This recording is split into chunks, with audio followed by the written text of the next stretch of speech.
Hello, Libra. Salamat sa pagbisita, salamat sa pagbalik. Ito po ang inyong Sun, Moon, Rising Sign and Venus. General reading para sa sign ng Libra. Ito po ay para sa Agosto 2026. Kunin nyo lang po kung ano yung nakarelate kayo, tapon nyo hindi. Kung hindi nakarelate, okay lang yan. Maaaring ang mensahe sa susunod na upload o sa susunod na buwan ang siyang makakarelate tayo.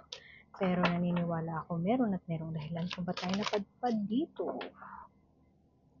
Maaring sa deck na yan, sa deck na yan, o sa deck na ito, lalo na sa deck na ito, Oracle card. Ito, bago yan. Uy, ganda, Incense. Bottom for deck, bonus reading Incense. Pwede ding naivety, ha, Libra. Okay, core energy mo. By the way, kung hindi kayo nakarelate sa kahit anumang sasabihin ko, okay lang yan. Abangan nyo yung upload na next, baka doon kayo makarelate. Masyadong marami kasi dahil general reading to. Pero kung wala pa rin, kung kakapanood nyo ng mga past readings o kaya mga future, wala pa rin, okay lang naman na mag-search ng ibang tarot readers. Ang dami naman tarot readers out there. Anyway, Hangman, Libra, okay. Nasabi ko yung naivety kasi medyo related siya dito. You are not as powerless as you think you are. Pwedeng pinipigilan mong gumawa ng aksyon, pinipigilan mong mag-express, pinipigilan mong gawin ng isang bagay just because parang feeling mo makakasakit ka, feeling mo, ewan ko, natatakot ka na baka ganito yung reaction ng iba. You will never know until you try. And don't make that a hurdle or a blocker para hindi mo magawa yung gusto mo. Kasi again, you are not as powerless as you think you are. Kasi this is an energy of somebody in limbo. Si Sleeping Beauty ba to? Nag-aantay siya ng prince to come. So, parang bakit ka mag-aantay when in fact you have all the power to make things happen for you. Ang dami nang sinabi, no? Isang card pa lang. Pero ang core energy mo, waiting. Waiting or parang, alam mo, nangangati ka na itching to do something. Pero, ang status quo, ang ginagawa mo ngayon ay maghintay. Tabi ko muna dyan, ang iyong core energy, explore natin ang narrative ng core energy na yan, na maybe you are thinking na ayoko munang kumilos, ayoko munang gawin to, probably because maraming what ifs, maraming baka ganito, baka ganyan. Moon card, something is mysterious to you. I don't know, may mga tao sa paligid mo may tinatago sa'yo, pero may hinala ka na ng something else. So, kung gusto mo mag-imbestiga, go for it. Huwag ka na maghintay na isampal pa sa'yo ni universe ang dapat mong gawin. Pwede din naman na kung nandito ka for a career reading, it could mean na parang kailan ba ako mapopromote, yung mystery na yan, parang something is uncertain, something is not clear to you. Pwedeng yung promotion, yung promise of promotion, yung client na hindi sumasagot, ano ba naman yung mag-follow up ka, ano po, huwag kang mahiya. Pwede din naman if you are here in a love reading, pwedeng you are thinking na ang tagal-tagal na ng panahon, bakit single pa rin ako, I'm looking for somebody, keme-keme, wala ba yung prince ko, hindi ba darating, ganon. So, ang tanong is, ikaw ba ay lumalabas? So, ang point ko is, maraming bagay na uncertain sa atin, pero ang tanong ay, a better question would be, have you ever done your part or have you taken action, small steps, para lang makuha yung sagot na hinahanap mo? Pwede din kasi na si God lang talaga nakakalam ng sagot, like kailan ba gagaling ang aking broken heart, pero maganda na lumabas tong next kasi ito ay kasiguraduhan na brighter things are ahead of you. So there's may liwanag ang bukas, kumbaga moon and sun pa o dalawang major arcana, tas halos tas magkasunod pa after a period of drought or after a period of uncertainty, after a period of mystery, something is not clear to you, lack of clarity, pwedeng depression, after a period of depression, there comes light. Biglang sasabog ang liwanag o sasabog ang clarity, sasabog ang kaligayahan. If this is not joy that is coming to your life, this is positive, at least silver lining, makikita mo yung silver lining. Sabi nga nila, every cloud has a silver lining, di ba? Kumbaga may pag-asa. There's something good out there after a period of uncertainty. So, kung ikaw ay nasa lugar ngayon na parang di mo alam kung anong mangyayari, kailan ba ako mag-heal, just be patient with yourself and be kind to yourself. Kung taasan masyadong expectation mo na mag-heal agad kasi ito ay kasiguraduhan na darating ang parang bagong pag-asa o kaya pwede siguro yung old friends mo magre-reconnect sa'yo, merong magchat-chat sa'yo, bigla-bigla na parang, uy, kumusta ka, na hindi mo inaasahan. And that could be a presence of somebody who is an earth sign, Taurus, Virgo, Capricorn. Message of kung nandito ka for a career, message of hope when it comes to finances. So, 'di ba, sabi nila God will provide. So, this is a message na I don't know, para mabibigyan ka ng ng offer o kaya racket, pwedeng ganyan. One of those instances na God will provide. Financially ha. Kung naman, love situation, if this is not a person who's coming towards you, Taurus, Virgo, Capricorn, pwede din naman na somebody will just send you a message na parang nananansya lang kung kumusta ka. Pwedeng naalala ka lang nila bigla. Kung gusto ka nila, I'm not really sure about that. Pero, basta they're taking it slow. They will take it slow. Or pwedeng sadyang mabagal lang talaga sila. Pero kung hindi naman ito tao sa paligid mo, ito ay pwedeng enerhiya ng parang you're building your wealth. Unti-unti kang disiplinado sa pagbibuild ng iyong wealth. Pwede kasi na meron kang investment tapos naghihintay ka ng return on investment, parang ang tagal yata ng takbo ng ng ROI ko. So, yan ay isang mensahe na para magkakaroon ng kaliwanagan, pwedeng biglang mag-shoot up ang ininvest mo in the past, o pwede din naman na affirmation niya na unti-unting parang binibuild mo lang yung wealth na yon and huwag ka masyado magmadali. O, naging dalawa na sila, Knight, parehas. Kung ito, sabi ko, tao na slow and steady, mas bata sa'yo, yung isa naman ay very, maboka magsalita. Kung hindi matalino, mas bata din sa'yo. Message of, pwedeng new project, a breakthrough moment, or opportunity coming your way. Pwedeng tao na visionary. O pwede din naman na parang mediator lang siya. O kaya lang siya, kumbaga bridge. Bridge towards another investor. Message of parang, oh, baka trip mo to, racket na ganito, ganyan. Pero kakausapin mo pa yung CEO, parang gano'n. Hindi siya yung CEO. Kung work-related, pwedeng gano'n. New project, message of parang inviting you to work on this certain project. Pwedeng gano'n. Pero pwede din na tao yan, na very smart, very logical.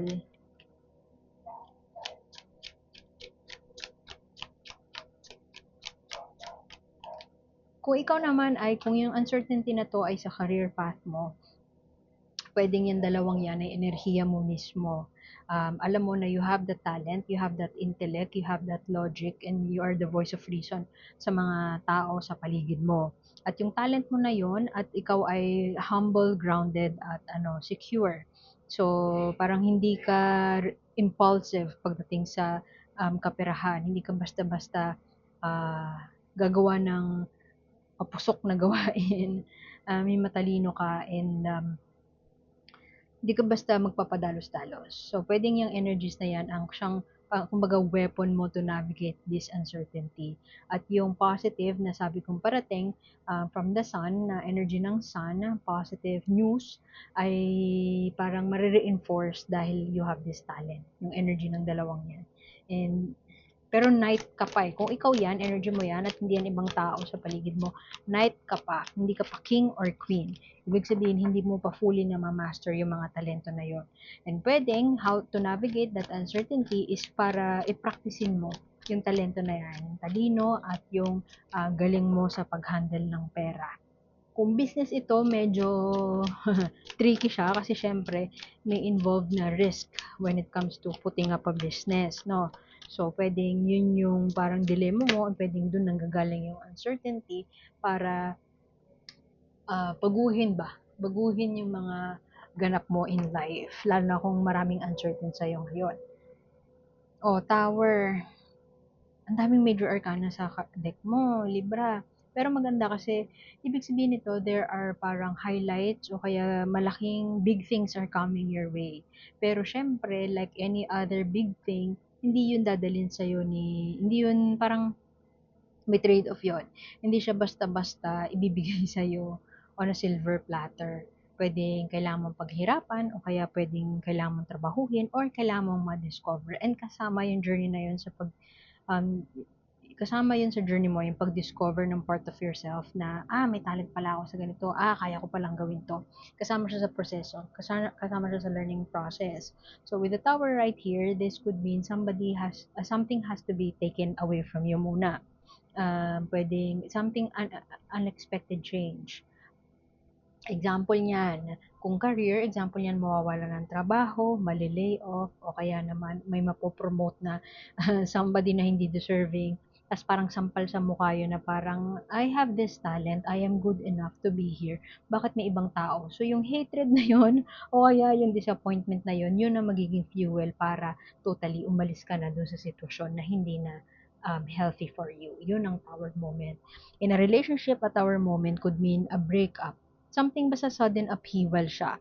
Pero it doesn't happen overnight.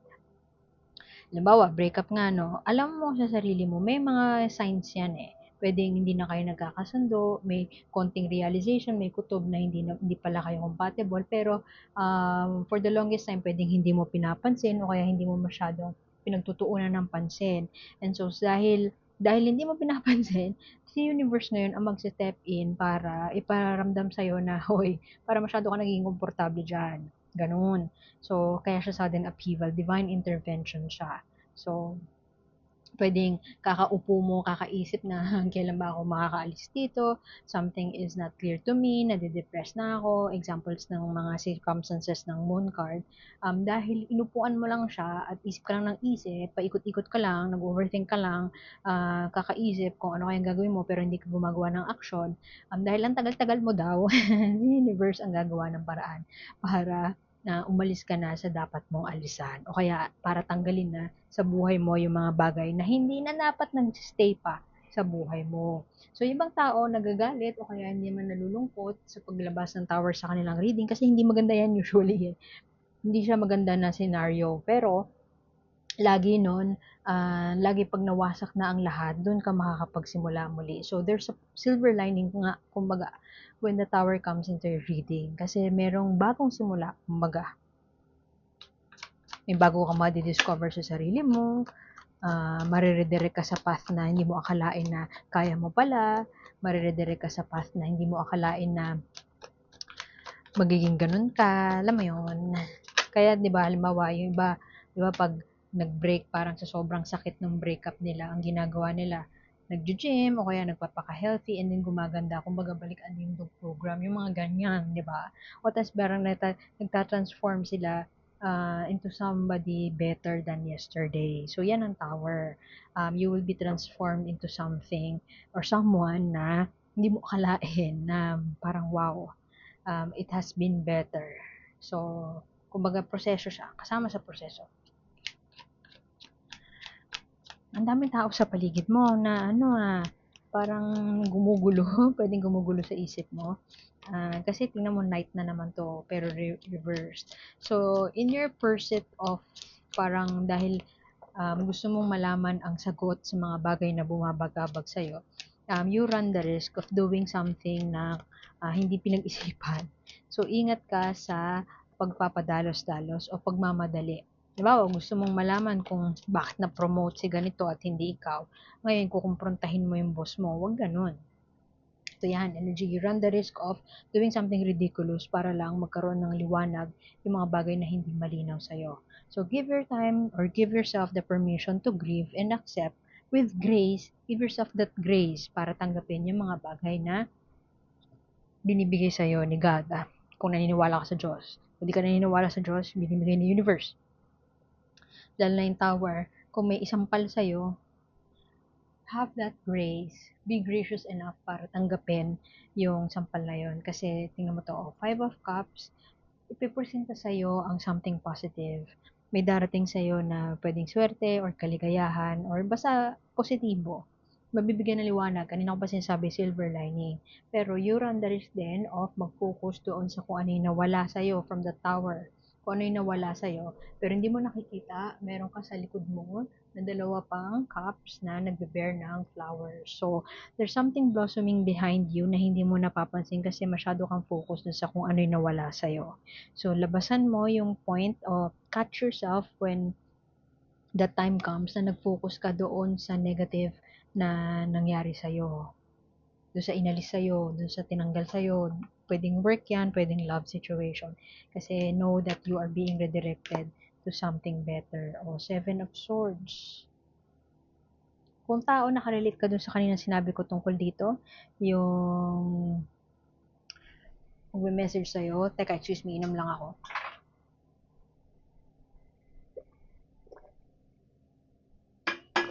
Sakit ng lamunan ko eh.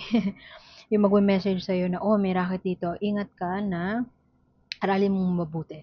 Kung meron tao na in the future or near future na magme-message sa'yo na, uy, may racket dito, ganyan, no, ba't hindi mo itry? Dahil ikaw tong si depressed na, hindi mo alam gagawin sa buhay mo, kakagatin mo ngayon. So, ang message nito, ingat ka na there is, parang, ingat ka na, baka networking yan, Pogo, I don't know, scam hub, ganun.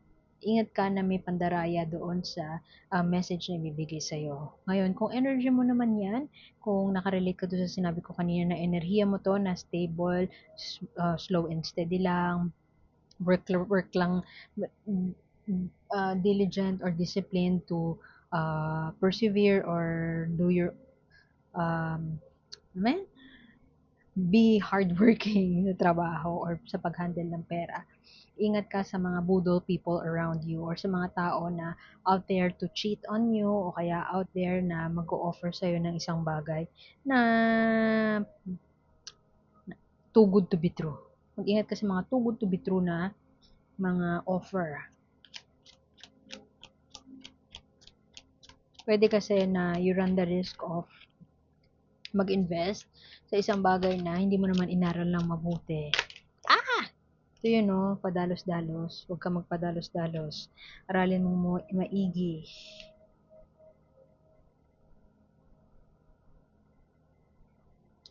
Nice. Sobrang affirmative lang yung lumabas sa tower. Lakas ng ulan, sana naririnig niyo pa rin ako. Sorry kung humina ako or what. Affirmative pa rin nung parang you are being redirected to somewhere better. Kasi itong 10 of Wands, aalisin mo na yung isang bagay na nagdadala sa'yo ng burnout. So, pwedeng you are in the situation na pwedeng yun nga, yung iba sa inyo depressed, nalulungkot, parang walang clear na path, walang clarity, yun yung current na situation. Agad-agad nun magkakaroon ng liwanag or may positive news coming. So, as we progress, pwedeng may mga dalawang tao nga na magbibigay sa'yo ng mensahe na parang malulure ka. Gawin mo lahat ng best mo para aralin muna ang mga bagay-bagay. Huwag kang padadala sa mga emosyon na parang, I'm not good enough to be there, hindi ko na lang nga ita-try, o kaya mag-ingat ka sa mga self-talk o kaya mga thoughts or intrusive thoughts sa pumapasok na parang, wala na akong mapapala, hindi na, yung mga ganyan na mga hindi magandang pagdududa sa sarili. Kasi,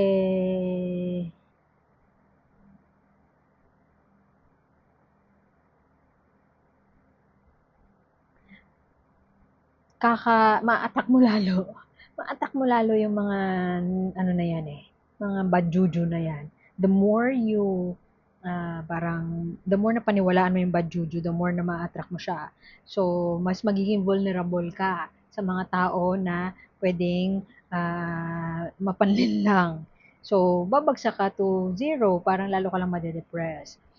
Ingat ka na para magpadalos-dalos sa mga parang, hindi naman ako ma-accept sa corporate o kaya hindi naman ako makakuha ng mga trabahong ganito. Sige na nga, tanggapin ko na nga yung offer neto na ganyan, tapos yung pala scam. Ingat ka. Kasi ang ending mo, kahit paano pang itapon sa universe na mabigat man, heartbreaking man, alam mo yung depressed ka na nga, ma-heartbroken ka pa.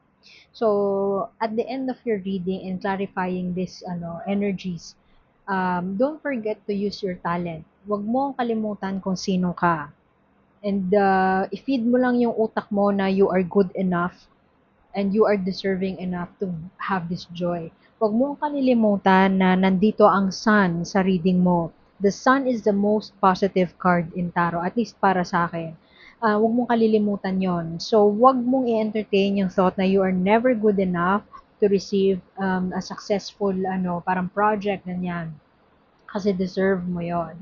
And Nine of Wands here na magpo-progress sa Ten of Wands, there would be exhaustion or pwedeng mapapraning ka.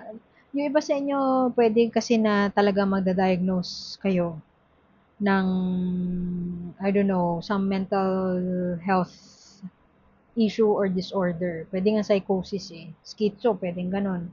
Pero, hindi ako doktor ha. Huwag niyong sasabihin na parang, ay, baka ito na yung sinasabi ng tarot reader. Parang, ano daw, mababaliw daw ako. Hindi ganon, girl. Only a doctor, psychiatrist, psychologist ang makakapagsabi na hindi ako, okay? So, ang point ko is, whenever you see yourself talking negatively sa sarili mo, catch it and then tapon mo lang and then move on, laban lang ulit. Ending ng reading mo ay malelet go mo yung mga bagay na nagpapa-burnout sa'yo or nagpapa-stress sa'yo. Okay? Alam mo, ang trigger ng psychosis or schizo is stress. Isa yan sa mga trigger. At sinasabi ko sa'yo na malaki ang chance or may chance na ma-stress ka. Watch out for those signs. May mga bagay na tatanggalin sa'yo ng universe pero huwag ka mag-focus dun sa mga bagay na parang sobrang negative, parang ang malas ko naman. Kasi again, tandaan mo, you have the sun card. Ikaw lang ang so far ang reading na may sun card. This is the most positive card. So yan ang pakatatandaan mo kaysa tandaan mo na may depression at may burnout dun sa reading mo. Okay? At tandaan mo, ang core energy mo, core message sa'yo, unang-una kong sinabi, you are not as powerless as you think you are. Huwag kang mag-antay ng swerte, huwag mong i-attract ang malas, at alam mo,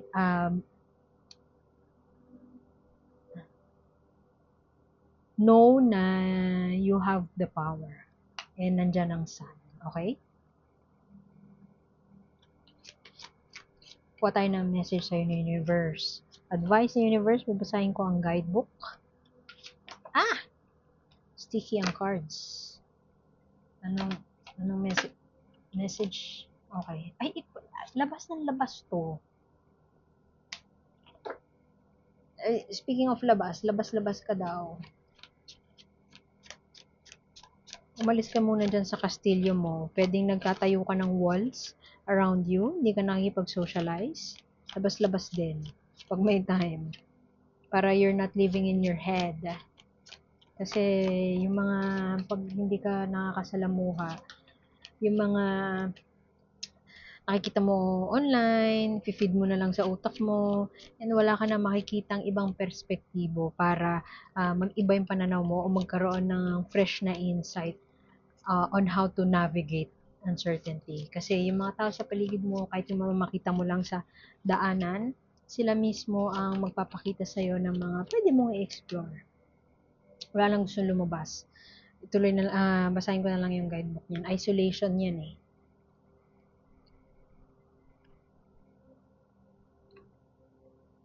Isolation, solitude is a valuable and positive part of life. But isolation is soul draining.